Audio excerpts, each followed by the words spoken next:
Habari ya mchana, na wasalimu tena katika jina la Bwana wetu Yesu Kristo. Leo tutaanza sehemu ya kwanza ya somo letu la nani anayemtumikia Mungu, au sifa kubwa za mtu anayemtumikia Mungu. Ni rahisi sana mtu kusema mimi namtumikia Mungu. Ni rahisi sana mtu kusema anamtumikia Mungu.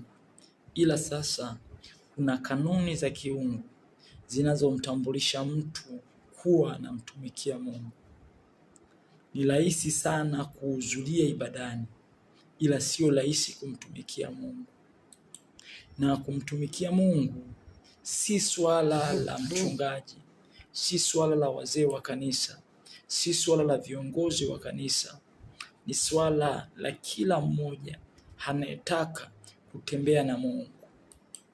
Ila sasa ziko sifa kadhaa ambazo ndizo utambulisho wa huyu mtu kuwa anamtumikia Mungu. Kila jambo duniani lina kanuni yake, na sheria ya kanuni ukiifuata inakuweka sehemu nzuri, usipoifuata pia inakuvunja. Kwa kanuni ni msumeno,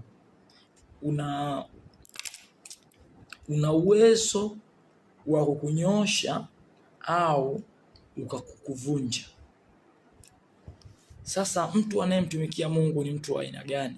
Ni mtu anayeenda kwa uaminifu na ukamilifu. Kuna uaminifu halafu kuna ukamilifu. Hii ndio sifa ya kwanza kabisa ya mtu anayemtumikia Mungu. Watu wanatakiwa wakikuona waseme fulani ni mcha Mungu, fulani anamtumikia Mungu, na utambulisho huu uko ndani ya uaminifu na ukamilifu.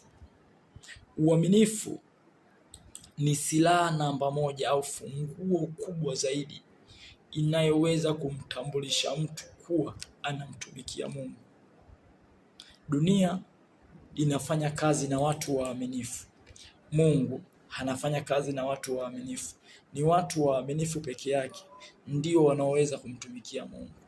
Zaburi 101:6 anasema aendaye kwa uaminifu katika nchi, hata wakati nami, yeye aendaye katika nchi ya kamilifu ndiye atakayenitumikia. Sio, unaelewa kwamba aendaye katika nchi kwa ukamilifu ndiye atakayenitumikia. Kwa lugha nyepesi anasema hivi,